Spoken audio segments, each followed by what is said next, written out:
Are you ready for it?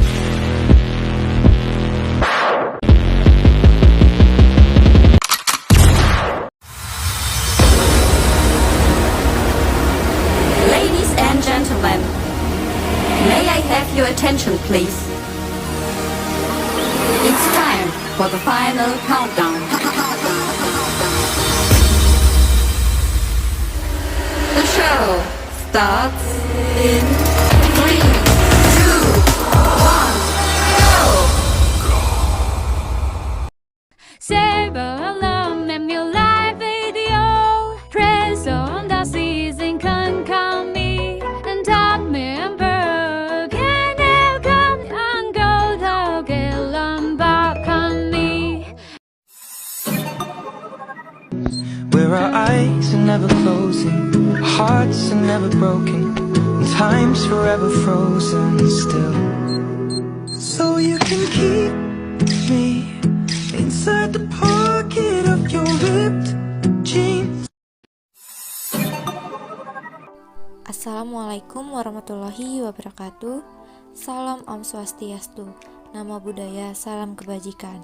Kami dari kelompok 1 mata kuliah MSDM Strategis, Fakultas Ekonomi dan Bisnis akan mempresentasikan mengenai Formulating Implementing HR Strategis. Dengan dosen pengampu mata kuliah MSDM Strategis yaitu Ibu Dr. Nova Mardiana, SEMM. Tujuan pembelajaran dari materi ini adalah: pertama, mengetahui bagaimana pertimbangan proses mendasar. Kedua, mengetahui karakteristik proses. Ketiga, mengetahui bagaimana mengembangkan strategi SDM. Keempat, mengetahui cara menetapkan strategi SDM. Kelima, mengetahui urutan tinjauan strategis. Keenam, mengetahui bagaimana menerapkan strategi SDM. Pertimbangan proses dasar. Dalam sembang ini kita akan mempelajari dari berbagai narasumber, yaitu di dalam konsep HRM strategis, mereka lebih memfokuskan pada menyelesaikan sesuatu daripada memikirkannya, atau dengan kata lain mengubahnya menjadi rencana yang realistis, yang kemudian diimplementasikan secara efektif. Dan di sini terdapat beberapa pernyataan dari beberapa ahli. Salah satunya dari Miss Birgen, Quinn, dan James bahwa perumusan strategi tentang preferensi pilihan daripada latihan logika. jadi dalam setiap kasus, niat bersama muncul sebagai hasil dari kepemimpinan yang kuat dari kepala eksekutif dengan anggota tim pencapainya yang bertindak bersama dalam tujuan yang terdefinisi dengan baik.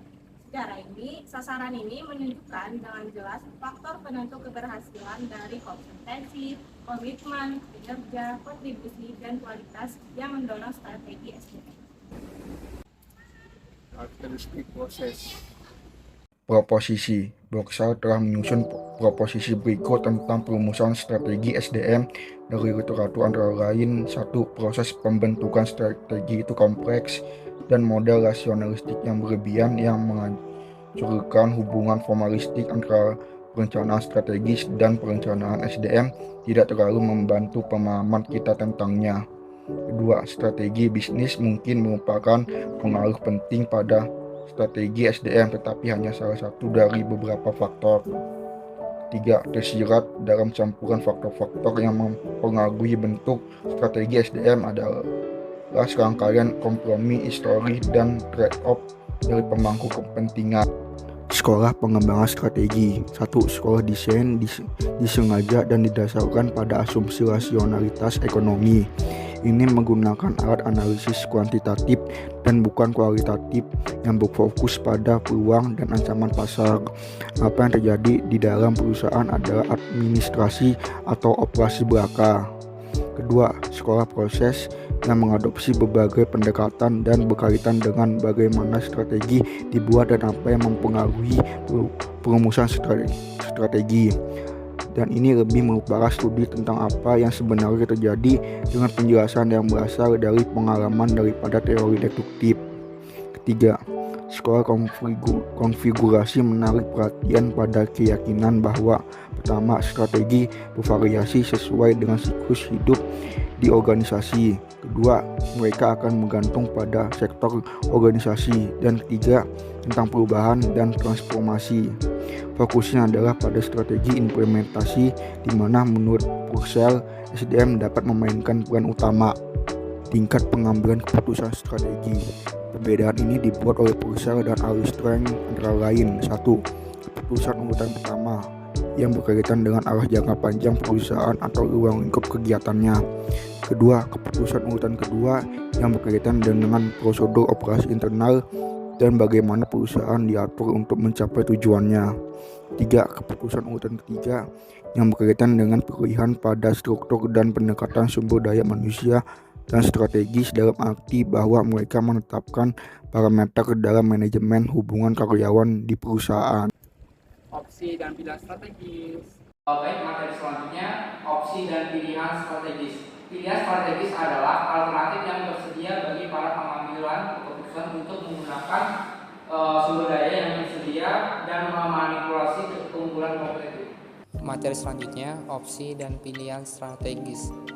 Proses pengembangan strategis sumber daya manusia melibatkan menghasilkan opsi sumber daya manusia strategis dan kemudian membuat pilihan strategis yang tepat. Bahwa pilihan praktik yang dikejar pengusaha sangat bergantung pada sejumlah faktor di tingkat organisasi, termasuk strategi bisnis dan produksi mereka sendiri, dukungan kebijakan sumber daya manusia, dan hubungan kerja kooperatif. Pengembangan strategi SDM. Pendekatan keseluruhan adalah bahwa keseluruhan sistem lebih penting daripada bagiannya, dilihat dari sudut pandang yang luas dalam berbagai aspek. Ada 6 langkah berikut yang diusulkan oleh Gretchen. Yang pertama itu membangun koalisi pemandu, dan yang kedua itu bayangkan masa depan. Ketiga, memahami kapabilitas saat ini dan mengidentifikasi kesenjangan. Keempat, itu membuat peta sistem. Kelima, membuat model dinamika sistem. Dan yang terakhir, keenam, menjembatani tindakan. Lalu yang kedua, ada pendekatan khusus untuk pengembangan strategi. Nah, jadi pengembangan strategi dapat dilakukan dengan berbagai pendekatan, tergantung pada tujuan, lingkungan, dan sumber daya yang tersedia. Ada 6 pendekatan pengembangan strategi.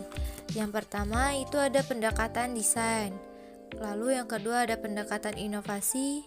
Ketiga itu pendekatan pengembangan berkelanjutan. Yang keempat itu ada pendekatan kemitraan. Kelima pendekatan adaptif. Keenam pendekatan pengalaman pelanggan. Ketiga, ada pendekatan praktik terbaik. Pendekatan ini didasarkan pada asumsi bahwa ada serangkaian praktik SDM yang terbaik dan penerapannya pasti akan menghasilkan kinerja yang unggul. Pendekatan konfigurasi. Jadi, pendekatan konfigurasi atau bundling pada strategi MSDM yaitu kumpulan praktik SDM yang memiliki tingkat kinerja yang lebih tinggi, tetapi harus mencapai tingkat kecocokan yang tinggi dengan strategi kompetitifnya. Pendekatan ini dilakukan untuk mengintegrasikan berbagai program dan kebijakan HR yang saling terkait, yang mana dapat membantu organisasi untuk memastikan bahwa program-program tersebut saling mendukung dan sejalan dengan strategi organisasi mereka. Menurut McDuffie pada tahun 1995 menjelaskan bahwa konsep bundling tersirat dalam gagasan bundel, yaitu gagasan bahwa praktek dalam bundel saling terkait dan konsisten secara internal. Selain itu, menurut Dyer dan Rivest pada tahun 1995 mencatat bahwa logika yang mendukung bundling sangat mudah, karena kinerja karyawan merupakan fungsi dari kemampuan dan motivasi. Masuk akal untuk memiliki praktik yang ditujukan untuk meningkatkan keduanya. Masalah dengan pendekatan bundling adalah memutuskan mana cara terbaik untuk menghubungkan praktik yang berbeda bersama-sama. Tidak ada bukti bahwa satu bundle umumnya lebih baik dari yang lain. Meskipun penggunaan praktik manajemen kinerja dan kerangka kerja kompetensi adalah dua cara yang biasanya diadopsi untuk menyediakan koherensi di berbagai aktivitas SDM. Koherensi ada ketika serangkaian kebijakan dan praktik SDM yang saling memperkuat telah dikembangkan yang mana secara bersama-sama berkontribusi pada pencapaian strategi organisasi untuk mencocokkan sumber daya dengan kebutuhan organisasi, meningkatkan kinerja dan kualitas, dan di perusahaan komersial mencapai keunggulan kompetitif. Pada pendekatan ini contohnya yaitu praktik SDM yang digabungkan menjadi satu paket, seperti perekrutan dengan pelatihan yang digabungkan menjadi satu untuk mencari karyawan yang memiliki kemampuan dan potensi yang dibutuhkan oleh perusahaan. Nah, pendekatan ini juga dapat meminimalisir biaya pada organisasi dan mampu meningkatkan produktivitas karyawan serta meningkatkan keterlibatan karyawan dalam proses SDM. Mencapai integrasi vertikal. Integrasi vertikal datang dalam dua bentuk, yaitu integrasi dengan budaya organisasi dan integrasi sesuai dengan strategi bisnis. Integrasi budaya harus sesuai dengan budaya organisasi yang ada atau dirancang untuk menghasilkan perubahan budaya dalam arah tertentu. Maka, ini akan menjadi faktor yang diperlukan dalam perubahan perumusan, tetapi bisa menjadi faktor penting dalam pelaksanaannya. Dalam strategi sesuai dengan strategi bisnis, dapat dipengaruhi oleh faktor sumber daya manusia, meskipun tidak terlalu berlebihan. Strategi sumber daya manusia berkaitan dengan membuat strategi bisnis dalam bekerja, tetapi strategi bisnis harus memperhitungkan peluang dan kendala sumber daya manusia utama. Oleh karena itu, perlu menganalisis budaya yang ada untuk memberikan informasi tentang bagaimana strategi sumber daya manusia perlu dibentuk. Analisis tersebut dapat mencakup 12 poin yang dicantumkan oleh Cook and Laverty dalam inventory budaya organisasi mereka, yakni humanistik, afiliasi, persetujuan, organisasi konvensional, dependen, penghindaran, oposisi, kekuasaan, kompetitif, kompetensi atau perfeksionis, prestasi, serta aktualisasi diri. Mencapai kecocokan vertikal. Wardell Snell menyatakan bahwa mencari kecocokan membutuhkan pengetahuan tentang keterampilan dan perilaku yang diperlukan untuk mengimplementasikan strategi, pengetahuan tentang praktik HRM yang diperlukan untuk memperoleh keterampilan dan perilaku tersebut, dan kemampuan untuk mengimplementasikan sistem praktik HRM yang diinginkan dengan cepat. Ketika mempertimbangkan bagaimana mengintegrasikan strategi bisnis dan sumber daya manusia, harus diingat bahwa masalah bisnis dan sumber daya manusia saling mempengaruhi dan pada gilirannya mempengaruhi strategi perusahaan dan unit bisnis. Dalam menetapkan hubungan ini, harus diperhatikan fakta bahwa strategi perubahan juga harus diintegrasikan dengan perubahan dalam lingkungan eksternal dan internal.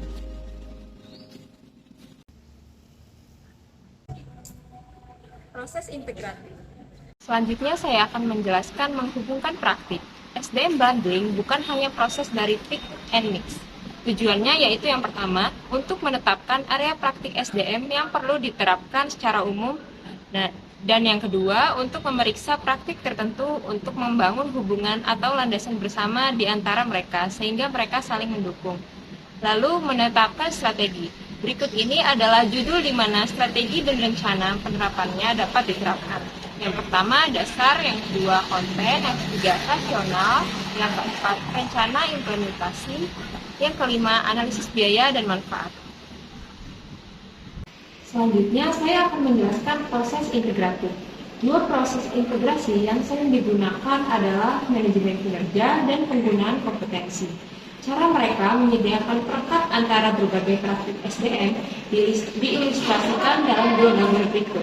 Yang pertama, manajemen kinerja sebagai kekuatan integrasi terdiri dari beberapa unsur, yaitu manajemen kerja, hadiah, motivasi, pengembangan karyawan, komitmen, dan peningkatan performa.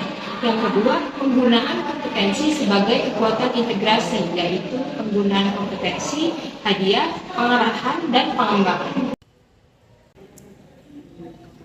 Melakukan tinjauan strategis. Yang pertama adalah analisis apa strategi bisnis dan kebutuhan bisnis apa yang muncul darinya. Yang kedua adalah faktor budaya dan lingkungan apa yang kita butuhkan untuk memperhitungkan. Yang ketiga adalah apa kelemahan dan masalah utama SDM. Yang keempat adalah apa kesenjangan antara apa yang kita lakukan dan apa yang seharusnya kita lakukan. Yang kedua adalah diagnosis. Yang pertama, mengapa ada kelemahan dan masalah. Yang kedua adalah apa penyebab adanya kesenjangan. Kalau yang ketiga adalah faktor apa yang mempengaruhi situasi seperti budaya, lingkungan, persaingan, dan politik. Dan yang ketiga adalah kesimpulan dan rekomendasi. Yang pertama adalah apa kesimpulan kami dari analisis diagnosis. Lalu yang kedua adalah apa yang perlu kita lakukan untuk mengisi kekosongan. Lalu yang keempat adalah strategi alternatif apa yang tersedia. Lalu yang kelima adalah alternatif mana yang direkomendasikan dan mengapa. Selanjutnya ada perencanaan aksi, di mana pertanyaan dalam perencanaan aksi ini meliputi tindakan apa yang perlu kita ambil untuk mengimplementasikan proposal. Yang kedua ada masalah apa yang mungkin kita temui dan bagaimana kita mengatasinya. Nah, yang ketiga, siapa yang mengambil tindakan dan kapan gitu kan. Nah, yang keempat itu bagaimana kita memastikan bahwa kita memiliki komitmen dan diperlukan manajer lini yang cakap. Lalu yang selanjutnya itu ada tahapan perencanaan sumber daya, di mana terdapat pertanyaan dalam perencanaan sumber daya ini. Yang pertama itu sumber daya apa yang akan kita butuhkan, uangkah atau orang atau waktu. Lalu yang kedua itu bagaimana kita mendapatkan sumber daya ini. Nah, yang ketiga itu bagaimana kita meyakinkan manajemen bahwa sumber daya ini tuh diperlukan. Lalu yang terakhir ada proses pendukung apa yang diperlukan. Lalu proses yang selanjutnya adalah manfaat. Nah, ada 3 pertanyaan dalam proses manfaat ini. Apa manfaat bagi organisasi yang menerapkan proposal ini? Atau bagaimana sih mereka menguntungkan karyawan individu? Atau bisa juga bagaimana mereka memenuhi kebutuhan bisnis.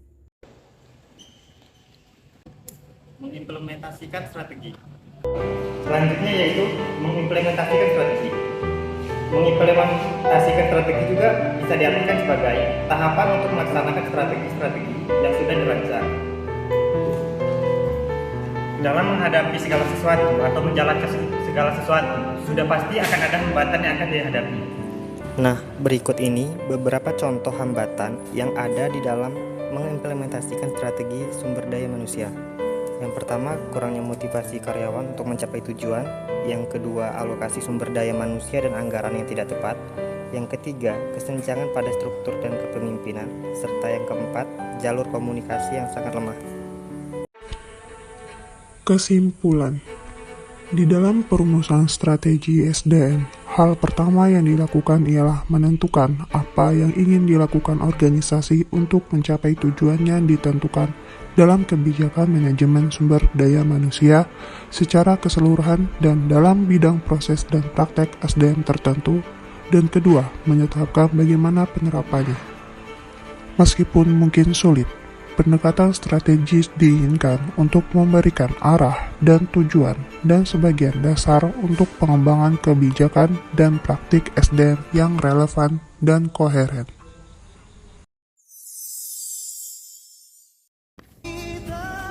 Yes, buku dulu yuk. Bentar, kamarnya agak burik ya.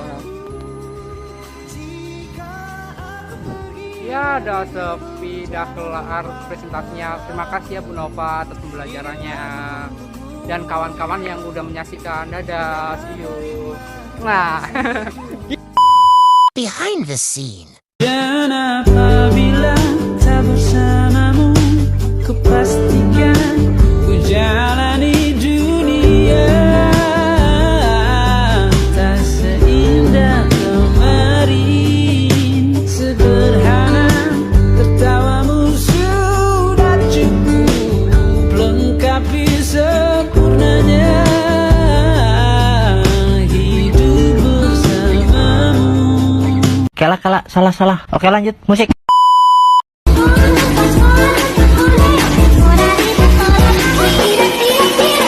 Meledak.